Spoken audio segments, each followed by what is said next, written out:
नमस्कार दोस्तों, स्वागत है आपका फिर से एक बार। एक सिद्धि ट्रांसफर वाले बाबा आजकल बहुत चल रहे हैं यूट्यूब पे, जो लोगों को सिद्धियां ट्रांसफर कर रहे हैं। भाई मैंने एक फेसबुक पर पोस्ट आई, एक बाबा लंबी सी दाढ़ी वाले, उन्होंने बकायदा बोल करके वीडियो डाला। मैं किसी का नाम नहीं लेता यहाँ पर, वो भी अच्छी फैमिली का इंसान होगा, शायद हो सकता है उसको पैसों की जरूरत होगी और तभी इस तरह के कार्य वो कर रहा है। मैंने उसका वीडियो देखा और उसने पूरे ओशो जगत को चैलेंज कर दिया कि ओशो के सन्यासी तो पागल हैं और ये सब कुछ फ्री में मांगते हैं। ठीक है, ओशो के सन्यासी लोगों को कमेंट्स करते हैं कि आप पैसे क्यों चार्ज करते हैं। उसको भी लोगों ने बोला ठीक है, फीस होनी चाहिए, मेरी भी है, सबकी है। परंतु उसने पूरे ओशो जगत को चैलेंज किया कि जबकि वो खुद एक ओशो सन्यासी था।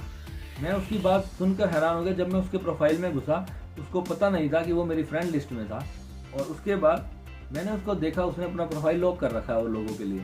मैं उसको देख रहा हूँ कि वो उसकी मैंने 5 साल पुरानी जाकर के मैंने नीचे टाइमलाइन में जाकर के भी सारा रिसर्च किया तो देखा कि वो ओशो सन्यासी था।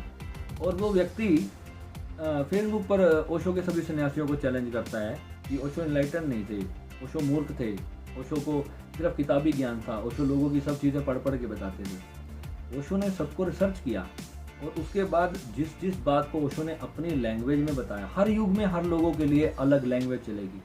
आज मैं अगर आज के बच्चों को मैं बोलूं जो अपने आप को हिंदी इंग्लिश में बिल्कुल परफेक्ट मानते हैं ना, वो भी ओशो को समझ नहीं सकते जब तक वो ध्यान नहीं करते। आप ध्यान करते रहेंगे और ओशो को अगर आप सुनेंगे ना, तो आपको पता चलेगा आपका 1.8 साल बाद जाकर क्लियर होगा, 10 साल बाद, 12 साल बाद, 15 साल बाद आपको वो पॉइंट क्लियर होगा कि ओशो ने 10 साल पहले ये बात मैंने सुनी थी ओशो की। वो भी अगर आपका माइंड इतना सक्षम होगा कि आप उस बात को याद रख पाए हो 12 साल तक।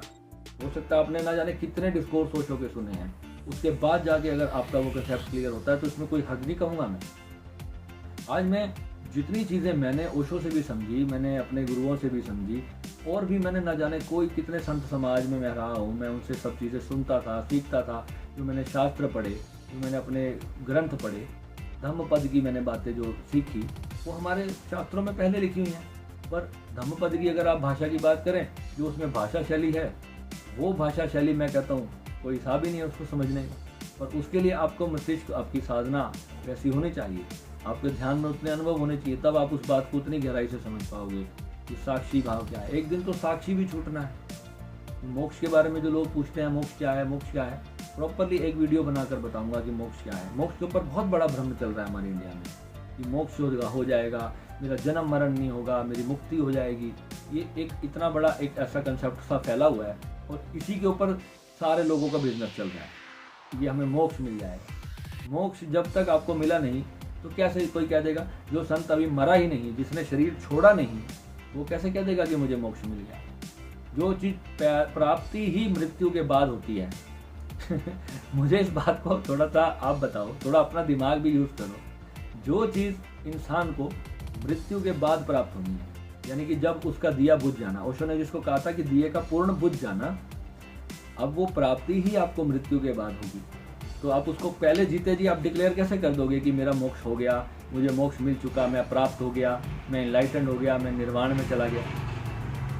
निर्वाण होता है तब, निर्वाण का मतलब है महापरिनिर्वाण, यानी कि अब चेतना सदा सदा के लिए उसमें समा गई, मिट गई, अब उसका अस्तित्व ही नहीं बचा ब्रह्मांड में, जीरो हो गई। और आजकल निर्वाण को ऐसे बना दिया, बहुत तकलीफ होती है। और वो बाबा जी ने बोला कि सिद्धि ट्रांसफर करवाने के लिए हमसे संपर्क करें। मैंने उनको फटाफट कॉल मारा। मैंने कहा आज इस बाबा से तो मिलना बनता है। उसने कहा जी 2500 रुपये फीस है हमारी बात करने की।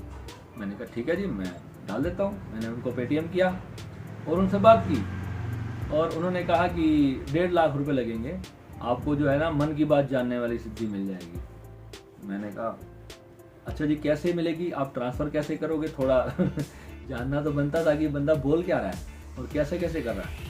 और फिर उसने कहा कि बस आप वहाँ से बैठोगे, वीडियो कॉल पे बैठोगे और मैं यहाँ से अपनी शक्ति छोड़ूंगा और आपको जो है वो सिद्धि मिल जाएगी। मैंने उसको कहा रे मूर्ख, जो ये तू काम कर रहा है और खुद को तू ओशो सन्यासी कहता है। फिर उसने मुझे माँ बहन की गालियाँ देनी शुरू कर दी। जैसे ही मैंने उसको मूर्ख कहा, उसने मुझे गालियाँ देनी शुरू कर दी। बुड़बक, ये तू क्या बोल रहा है, ये है, तू भी मेरी पावर नहीं जानता, मैं तुझे अभी भस्म कर दूंगा, न जाने इस तरह की बातें। हमारे एक साधक हैं जो कि कनाडा से, एक व्यक्ति ने इसी तरह की बातें कर करके उन्हें किसी ग्रहों के उपाय और इस सब करते करते 13 लाख रुपए की ठगी कर ली उसके साथ। 13 लाख रुपए। सोचो, एक व्यक्ति अगर आर्थिक रूप से समृद्ध है, इसका मतलब ये नहीं है कि ये जो तांत्रिक और लोग हैं और इस तरह के लोग हैं उनके साथ इतने बड़े बड़े छल करें। दोस्तों, आप लोगों में से कई लोग हैं जो बहुत भोले लोग हैं और आप लोग ऐसे लोगों की बातों में बड़ी जल्दी से आ जाते हो। थोड़ा सा मैं कहता हूँ आप रिसर्च करो यार। आप किसी को इतना बड़ा अमाउंट ट्रांसफर कर रहे हो, उसने आपको कह दिया कि आपके घर में किसी की मृत्यु हो जाएगी अगर आपने ये वाला मेरा हवन ना करवाया या ये वाला जाप आपने ना करवाया, तो आपके घर में मृत्यु हो जाएगी। अब आप क्या चेतन मन में क्या डाला उसने? अब आप दिन में कम से कम 10 बार उसकी बात सोचोगे, या हो सकता है कि पूरा दिन ही ये बात आप रिकॉल करते रहो अपने माइंड के अंदर। और आपने जब वो अपने माइंड के अंदर बात रिकॉल की, तो आपका माइंड क्या करेगा? उसको एनर्जी देना शुरू करेगा। और जब एनर्जी देना शुरू करेगा तो घटना घटेगी। जब घटना घटेगी तो आपको उस बाबा पे विश्वास होगा। फिर वो बाबा आपको कोई और चीज़ बोलेगा कि अब तुझे 15 लाख देने पड़ेंगे या 20 लाख देने पड़ेंगे, तब तेरा पूरा परिवार बचेगा, ये तो जिन आ गया तेरे घर में। वो इसी तरह की आपको बातें बोलेंगे ताकि आप डरें। और ये जो शांति प्रिय समुदाय के जो लोग हैं वो इस तरह की प्रक्रियाएं बहुत ज़्यादा करते हैं। मैं आपको बताना चाहूँगा कि जितने जो प्रयोग होते हैं, जो मैली विद्या के जो होते हैं, इनको कहते हैं कि इनके ऊपर कोई पीर का साया है, इनके ऊपर कोई ये वाली विद्या है, इनके पास वो वाली विद्या है, इनके पास ठेंगा भी नहीं है। मैं आपको बता रहा हूँ, इनके पास क्या है? सिर्फ एक हथियार, आपका डर। आपको डराना ही इनका मूल उद्देश्य है। आपका डर इनकी कमाई का साधन है। जिनके साथ सच में कोई अननोन स्पिरिचुअल हरकत हो जाती है, उनका डरना तो स्वाभाविक है। और जिनके साथ कुछ हुआ ही नहीं, ये लोग उनको भी डराते हैं।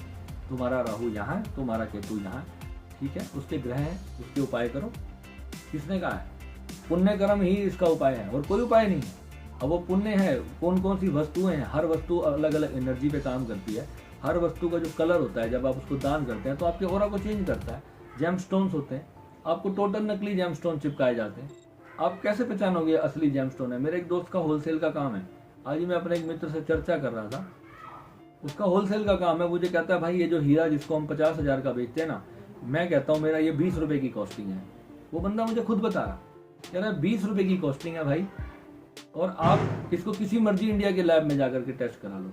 अगर कोई एक बंदा भी इस बात को प्रमाणित कर दे कि ये हीरा नकली है, तो कह रहा मैं अपनी आज ही बिजनेस बंद कर दूंगा। चांदनी चौक में उसका बहुत बड़ा शोरूम है मेरे दोस्त का।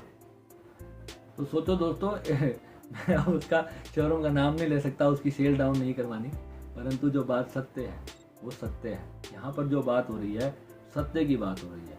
इसलिए ऐसे लोगों से बड़ा सावधान रहा करें जो आपको सिद्धियाँ ट्रांसफर करेंगे। लोग 2-2, 3-3 लाख रुपए डाल देते हैं ऐसे लोगों के खातों में। हम तुम्हें सिद्धि प्राप्त होती है अपनी तपस्या से। अपने आप को जमीन में रोलना पड़ता है, ना जाने कितने साल आपको कॉन्टिन्यू गुरु के सानिध्य में रह करके आपको साधना करनी पड़ेगी। तब भी जा करके भगवान ने अगर देखा कि कोई जो देवी देवता होते हैं वो अगर जानेंगे कि आप सच में उस लायक हो और आप इस सिद्धि का जो है कोई मिसयूज नहीं करोगे, तब कहीं जा करके आपको कोई सिद्धि प्राप्त होती है। और कोई सिद्धि बाबा आया और उसने आपको कह दिया कि मैं आपको सिद्धि ट्रांसफर कर दूंगा, कोई ब्लूटूथ सॉफ्टवेयर लेके बैठा है क्या वो? ऐसे व्यक्तियों को मन करता है कि इनके कान पकड़ के इनको इतने चांटे मारे जाएं कि ये लोग कभी दोबारा अपने ऐसे बोर्ड ना लगाएं। लोग बड़े बड़े बोर्ड लगाकर बैठे हैं आश्रमों के बाहर, बड़े बड़े ऑफिस बने हुए हैं इस चीज़ों के। दिल्ली में आप देखोगे ना, गली गली में ऐसे बैठे हैं, रेकी हीलिंग, ये हीलिंग, वो हीलिंग। कुछ को आती है रेकी हीलिंग। कौन कर सकता है? जिसने तपस्या की है, जिसने साधना की है। वो रेकी एक छोटी सी विद्या है स्पिरिचुअल की, बिल्कुल छोटी सी विद्या। जिसने कभी जिंदगी में ध्यान नहीं किया, 10-15 साल ध्यान करने के बाद कोई इंसान इस लायक होता है कि वो किसी को अमेरिका में बैठे हुए व्यक्ति को रेकी कर सके, उसकी हीलिंग कर सके, उसको शक्तिपात दे सके। ये थोड़ी है कि आज आपने 50,000 लाख रुपए दिए और एक कोर्स सीख के आए और आप लोगों को हीलिंग करना शुरू कर दिया, आपने रेकी सेंड करनी शुरू कर दी। आपकी जो सारी तपस्या है वो तो वो व्यक्ति ले जाएगा जिसको आप हीलिंग करोगे।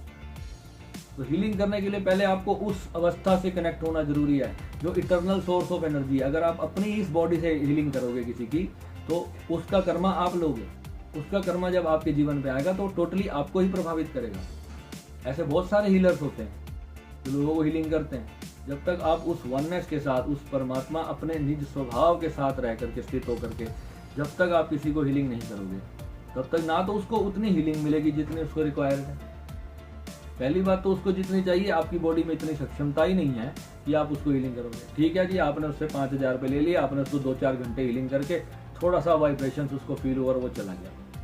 मैं कहता हूँ उसको वो ध्यान सिखा दो कि जब वो अपनी हीलिंग पावर खुद एक्टिवेट कर ले। जब तुम पैसे ही लेने हैं, पैसे लो, तुम्हें किसने मना किया, परंतु कम से कम उसको यार सच्चाई तो दे दो।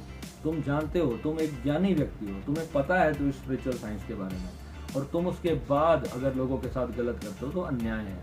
ऐसा मत करो, ठीक है। नमस्कार।